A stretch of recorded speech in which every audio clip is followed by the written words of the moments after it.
కాకతీయుల కళాక్షేత్రం శ్రీ భవానీ సహిత గణపేశ్వరాలయం కోటగులలో శ్రావణమాసం చివరి సోమవారం నందీశ్వరుని 2వ వార్షికోత్సవాన్ని కన్నుల పండుగలా నిర్వహించారు. ఉదయం గణపతి పూజతో కార్యక్రమాల్ని ఆలయ అర్చకులు జూలపల్లి నాగరాజు, సాయిబాబా దేవాలయ అర్చకులు వినయ్ పలు పూజా కార్యక్రమాల్ని ప్రారంభించారు.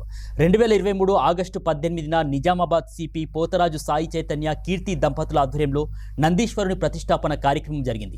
ప్రతిష్టాపన కార్యక్రమం నిర్వహించి 2 సంవత్సరాలు పూర్తయిన సందర్భంగా సోమవారం 2వ వార్షికోత్సవం కోటగుళ్ల పరిరక్షణ కమిటీ ఆధ్వర్యంలో వైభవోపేతంగా నిర్వహించారు. ఈ సందర్భంగా నందీశ్వరునికి, గణపేశ్వరునికి రుద్రాభిషేకం, త్రివేణి సంగమం, జలాభిషేకం నిర్వహించారు.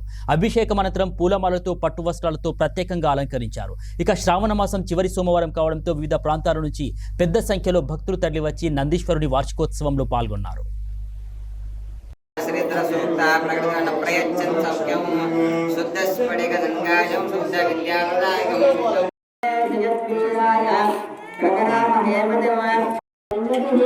యాతే నేత్రం